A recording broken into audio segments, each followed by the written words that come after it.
I'm Sienna, the kid. I'm Sarah, the mom. Whether you're a young person wanting to learn more about these issues, Or their parent wanting to find ways to connect.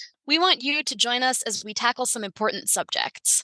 If you can't have these conversations in your household yet, we hope to help by having them here.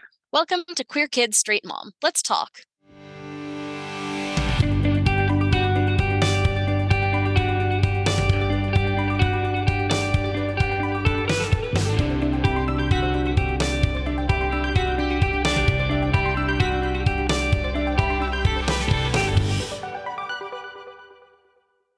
Welcome to part 2 of our discussion about queer coding in horror movies. We are excited to continue this conversation. And if you haven't listened to the first part, there will be useful context and also just some very interesting discussion about some very old movies in the first part. So I would recommend going and listening to that first. 1960, Psycho. This is one of the most famous examples of queer coding in horror movies, especially with queer coding villains. Because as I'm sure most people know, since it's so deeply imbued in, society, this movie is about a guy who dresses up as a woman and goes around killing attractive young women, which, if you're at all familiar with anti-transgender rhetoric... Ooh, in a bathroom. Oh, yeah, in a bathroom. Oh, man. All right, carry on. But yeah, I don't even know how much there is to say about this because, obviously, it is just a very direct villainization both of men who behave in a feminine manner and transgender women. Oh, and maybe that if you're not raised by a proper masculine role model, that's what I was gonna say. Is that obviously all of this stems from his issues in his relationship with his mother.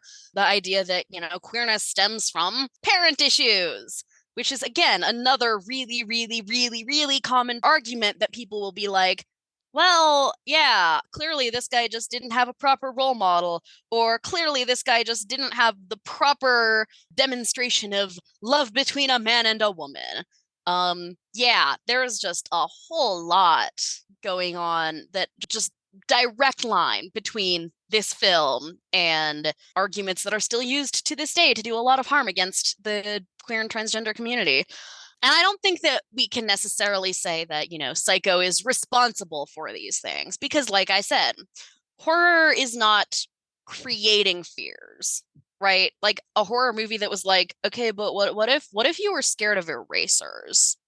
But right, horror is always going to be reflecting the fears that are already deeply ingrained in our culture, especially fears of people who are different from us. Fears of people who don't dress the way that we think they should, for instance. Really what Psycho is it's just a particularly poignant example of how those fears can be manifested in a really direct way, and also how those manifestations can then reinforce those fears within society. And, when people think of transgender women using the bathroom, they're going to think of a guy dressing up as a lady to murder people in their bathroom. Mm-hmm. Thank you, Psycho. Well, the next movie, moving up the timeline, was a really weird one that I had never heard of, but apparently is this cult classic called Carnival of Souls, made in 1962. Movie starts with a car crashing off a bridge, and the rescuers are dredging the river when one of the women from the car walks out of the water, apparently has survived. Nobody understands how she survived. She doesn't even understand how she survived. Turned out that she is a trained organist. So she moves to Salt Lake City to become a church organist. So as she's driving there, she drives past this old pavilion. And while she's driving past, she pictures this crazy looking white-faced guy that terrifies her. So she gets there, meets the minister, meets her landlady, meets this incredibly creepy, gross guy that lives across the hall. And through all of this, she feels sort of out of it. And she keeps seeing this guy everywhere. She'll imagine that she sees him and then he's gone, and she can't get away from it. And she also can't stop thinking about this pavilion by the lake. So she ends up going there, and then she meets her fate because the white-faced guy and all of his undead friends attack her. when we were watching the movie, I was like, that has to be Saltaire, which is this real place near Salt Lake City that was like a bathhouse, and then it burned or something, and then it was a carnival, and now it's a concert hall. But it's so creepy, that scene when she shows up and there are all those like zombies or whatever. And I was like, that is exactly what I would picture happening in that place. And then I read that the director came up with the idea for the movie after he drove past Saltaire. So that was really interesting to me. So maybe that's why it took place in Salt Lake City. So anyway, end of the movie, after she's been attacked by these zombies or whatever, and she's just disappeared, nobody can find her. We go back to the river and they are pulling the car out, and all of the women are in the car, including Mary. So she was dead all along. Classic 60s horror movie where you're like, what just happened? Wait, hold on. Yes, exactly. So I'm going to take a stab at the queer coding here. Mary's ambivalence towards men, her sort of discomfort in the church. Like, she's a church organist, but she keeps like looking at the stained glass windows and looking like she's kind of freaked out by them. And her feeling like she's constantly running from something. Seems like it could be a good metaphor for being gay in the 60s. The doctor she visits tells her there's basically something wrong with her because she's seeing this guy. The minister tells her there's something wrong with her because she becomes possessed and starts playing carnival music on the church organ, which he finds blasphemous. In fairness, that would be deeply unsettling. It would be deeply. It would be if really I walked creepy. into a church, especially my church, and I hear carnival music on the organ, I'd be like, nope, I'm out. Yeah. Super creepy. It was interesting because a minister and a doctor both seem like the kind of people that a woman who was gay in the 60s might struggle to find support from. At one point, Mary even says, I don't belong in the world. That's what it is. Something separates me from other people. So, viewed through this queer coding lens, if this thing that she's running from is a metaphor for her sexuality, and it finally catches her, and then we find out she's actually dead, you can see why people might have had hang-ups about coming out. Yeah, no kidding. Society's message. Yeah. Yeah, go ahead. I mean, ding, ding, ding, give the ally a prize. Yeah, I think you're pretty on the ball with a lot of that. I think one specific thing that's very important is that we see her basically trying to use John, The guy who's just like hall. Absolutely quintessential, like the way men continue to treat lesbians. Like the idea that they're entitled to them, that oh, you're not interested in me, you're just what are you, afraid of men? Is something he literally says. Just absolutely so creepy and gross. But we see her essentially trying to use him as a way of keeping herself anchored in the world, so that she doesn't sort of get drawn away into this, zombie carnival land, which is very interesting, because a lot of times people will try to attach themselves to a heterosexual relationship in order to make themselves feel as though there's nothing wrong with them. That was interesting to me because the fact that John was in the movie at all, this quintessential anti-lesbian dude, I think is very significant. Like, that wasn't necessary, but it's there. Yeah, that's interesting. I hadn't thought about his role and specifically that way, but that makes a lot of sense. Kind of a way for her to hide. Mm-hmm.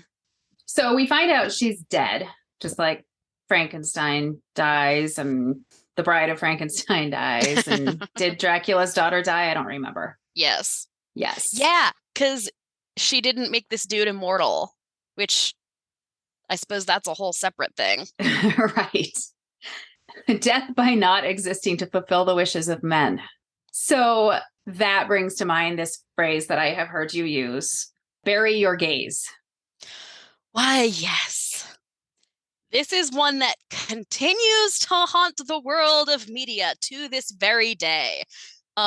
You will recall when we watched a show on Netflix a few years ago where like there's this very cute little queer romance going on, and I'm like, oh, that's so nice. Oh, I love this. Oh, it's high fantasy, and there's never queerness in high fantasy, and this is making me really happy. Oh, look, he's dead.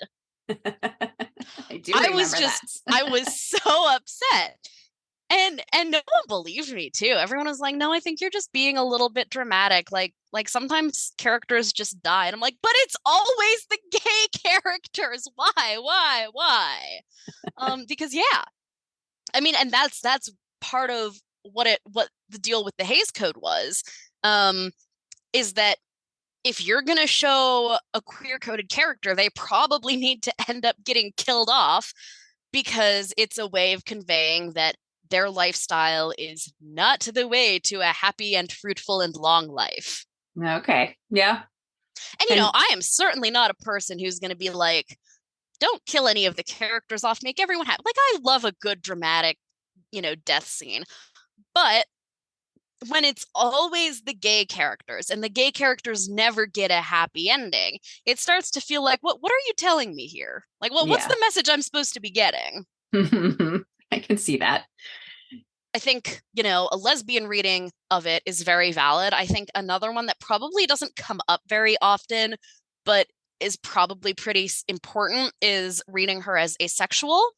So that's something that as far as I'm aware, people were really just not aware of or respectful at all until very, very recently. But obviously that doesn't mean that asexual and aromantic people didn't exist prior to people learning that there's a word for it. And again, like you mentioned, throughout the movie, she mentions, not feeling like she has a connection to the people around her, and she's just not that interested. And again, this would not be like high quality asexual representation, because I mean, it's saying that, oh, she has no connection because actually she's dead. But I think it does tie into tropes about asexual people not wanting any connection and not wanting to be around people and not caring about human connection. And I think that would also be a very valid reading of the film. Yeah, because there's that one scene with the creepy guy where she says she doesn't feel like she needs a man. And then I think she said something like, I don't feel like I need anybody. Yeah, exactly. Yeah. Which, again, you could interpret as just like repressed lesbianism, but also we don't want to be over just steamrolling other potential identities. And I think asexuality is one that I definitely thought of while watching the movie.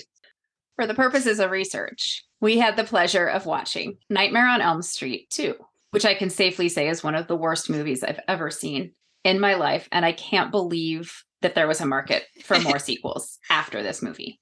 To be precise, a total of 5 Nightmare on Elm Street films originally, a reboot, Wes Craven's New Nightmare, and Freddy versus Jason.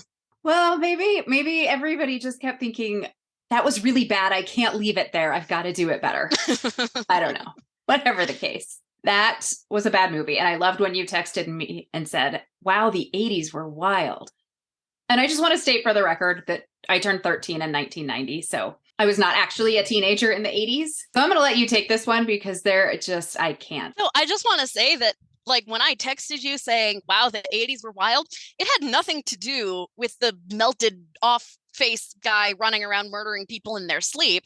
I was texting you that the 80s were wild because of the BDSM gym teacher guy making people hold a plank for 3 hours after they got in a random fight in the middle of gym class, or baseball practice or something. I could never figure out if those guys were friends or not either. Yeah, that was weird. Anyway. But yeah, I'm always curious when I see high school movies. I'm like, so this is not what my high school looked like at all. Is this what other people's high school looked like? I don't know.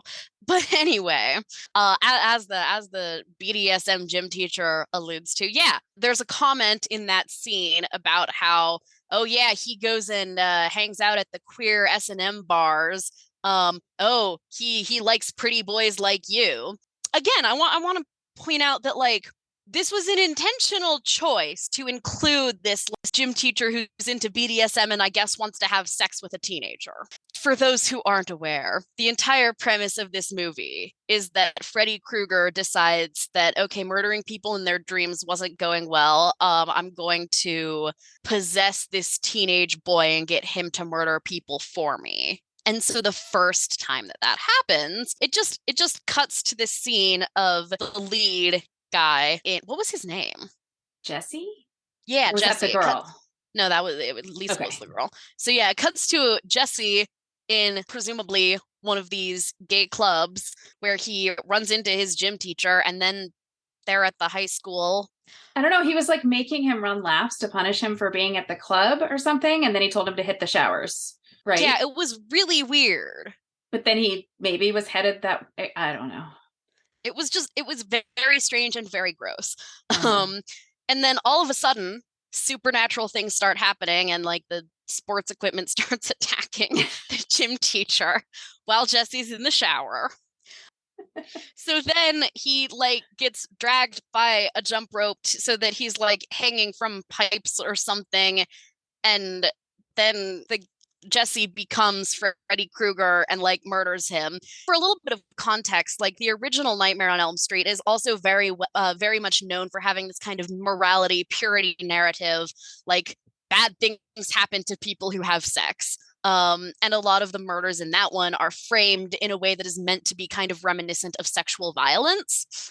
And so that kind of carries through to this murder. Just yeah, generally very icky.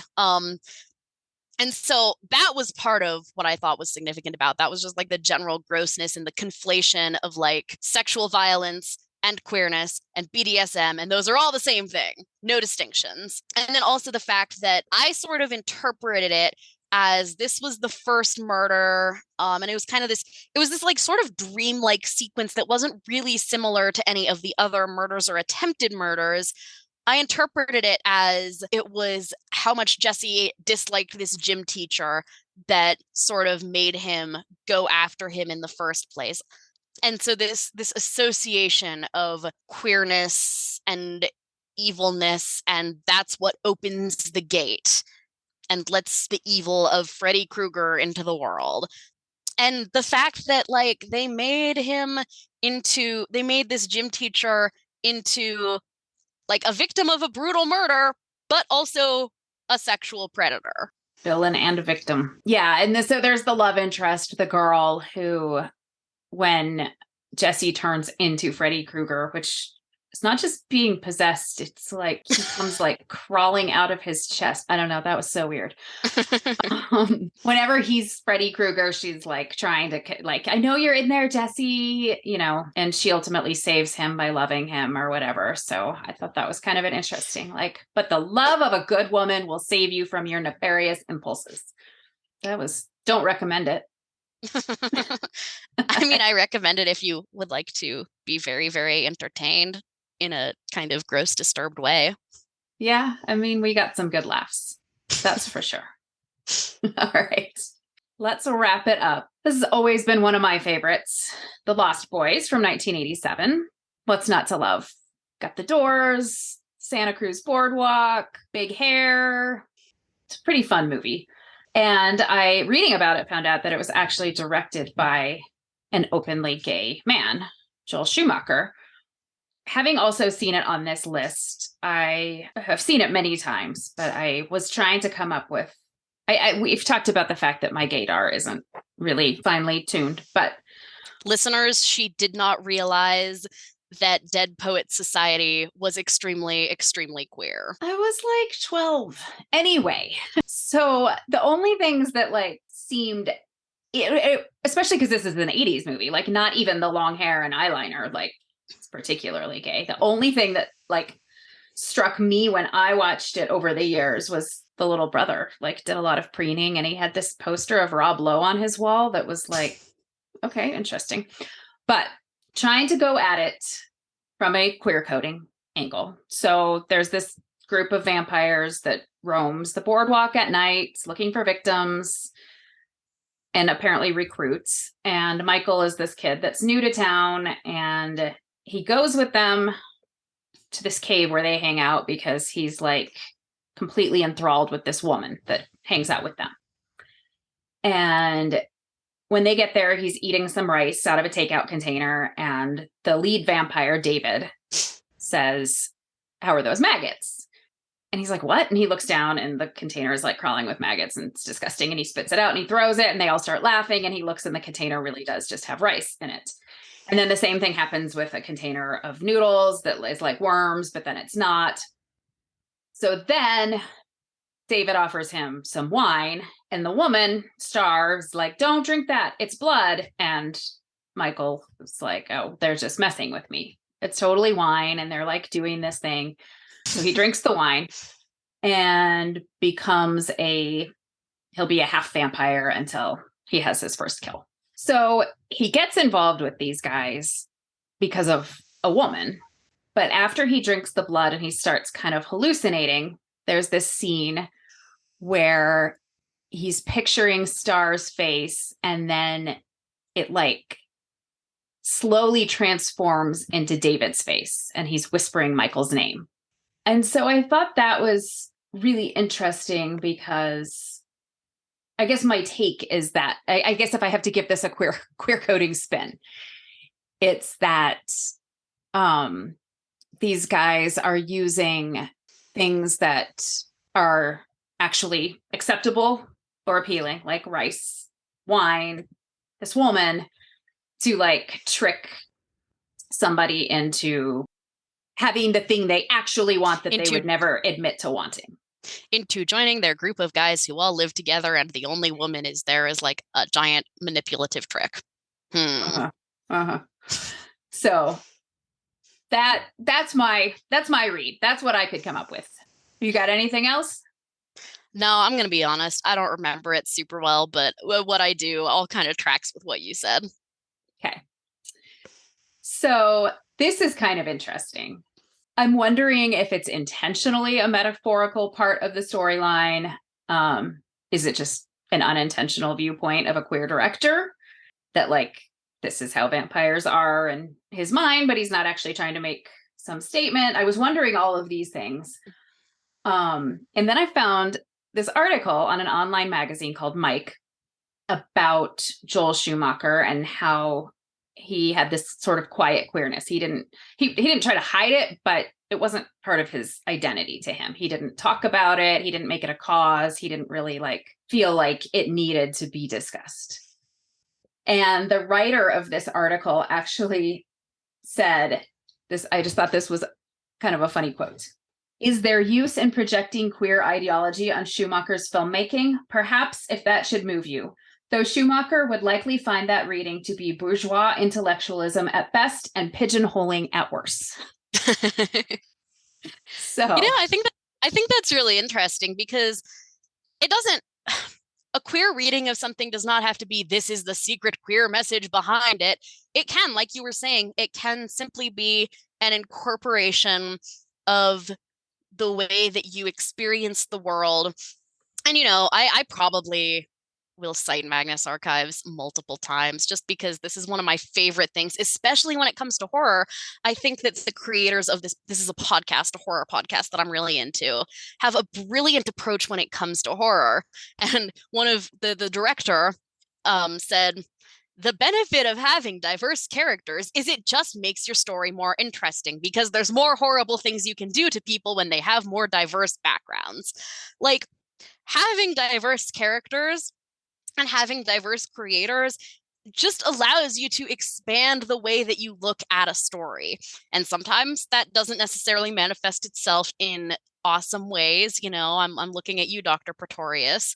But if you're only going to be showing stories about straight white people, you're going to be limited in what you can do. And stories sometimes are going to want to pull themselves in certain ways. And if you just ignore that because you're trying to make a story about straight white people, it's not going to be as interesting a story because there were more interesting places that story could have gone. So, given all of these movies that we've discussed and the different ways that queerness has been portrayed, whether subtly or unintentionally, or whether we really had to reach to find it. Do you think in these older movies, especially like the Hayes Act era, this goes to motive that, like, I guess we're just speculating, but your opinion, your read on it.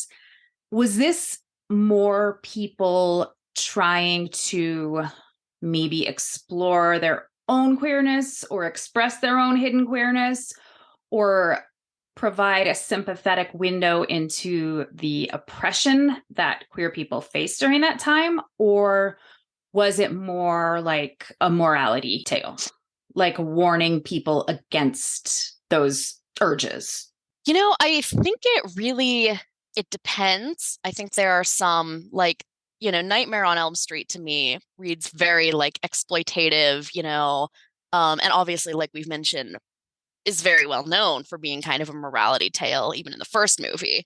Um, but then there are other ones where I think it's a little bit more complicated than that. Something like maybe Dracula's Daughter. I think you could go either way.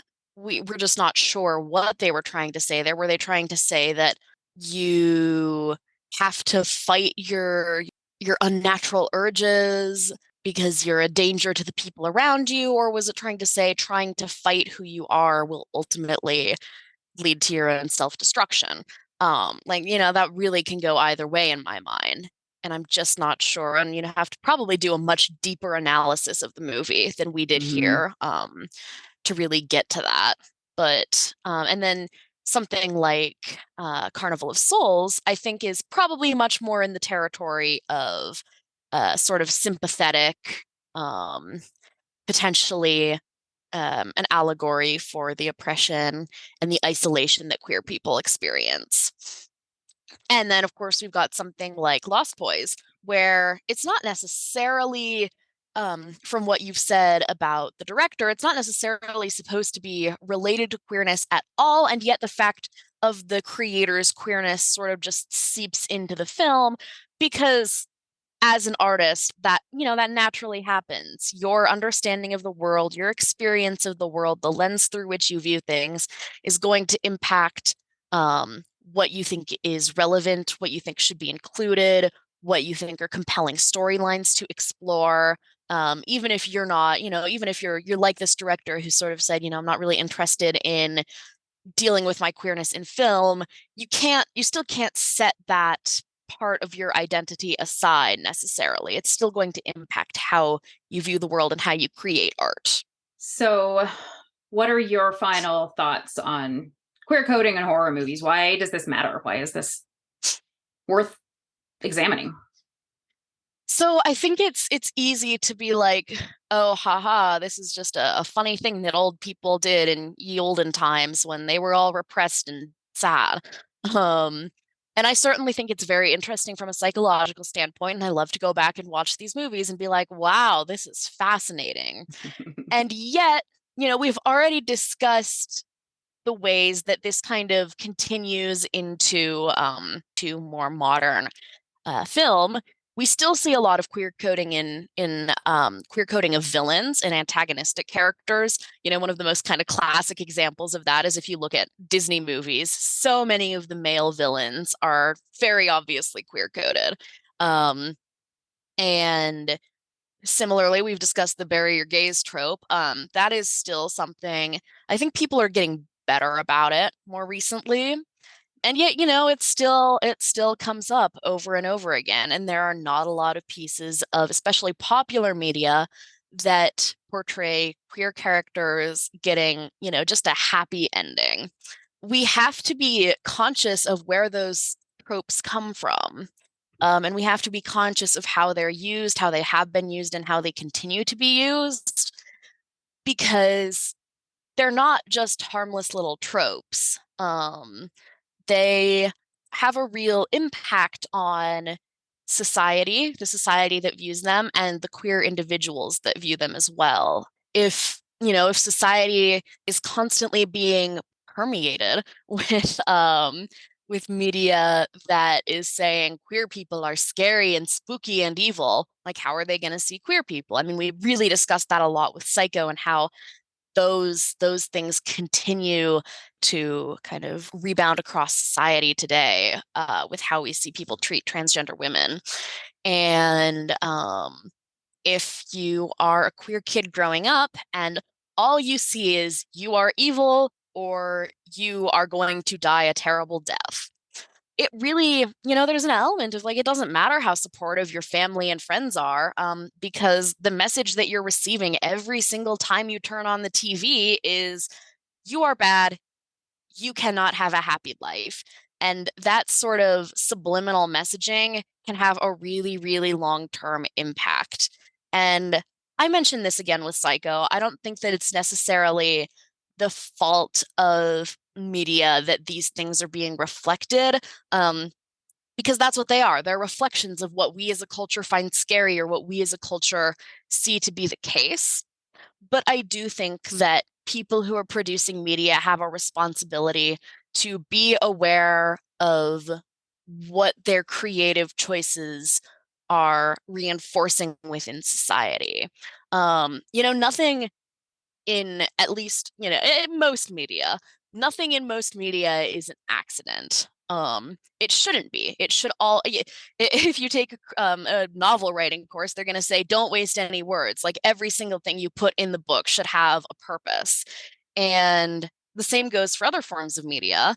And it's not an accident that we see a character like Theo who is sort of marginalized and feared throughout the movie. It's not an accident that the gay gym teacher died a horrible death that was cueing BDSM imagery. It's not an accident that vampirism has consistently been linked to sexuality and queerness. Like, none of these things are accidents. None of these things are unintentional. And it's just very important as creatives to be aware of what tropes you're using and whether or not they're harming the people in real life, even if you think you might be trying to portray a sympathetic narrative about them. And I mean, think about the impact that Dracula has had on us as a society, like the number of Dracula retellings and remakes, and just like how, what a cultural icon he is. And think about the messaging that comes in his origins. Yeah, like people were attracted to him, but they knew they shouldn't be, and it would Mm-hmm. destroy them if they gave into it. This is really fascinating stuff. I hope you all have enjoyed it and found it interesting. Join us 2 weeks from now when we will be discussing the 2022 midterm elections and a quick breakdown of candidates that won, candidates that lost, and legislation that passed in referendums or other forms, and how that affects the queer community. If you'd like to see more from us, please consider following us on Instagram and Facebook at queerkid.straightmom, Twitter at queerkidstraightmom, that's straight with an 8.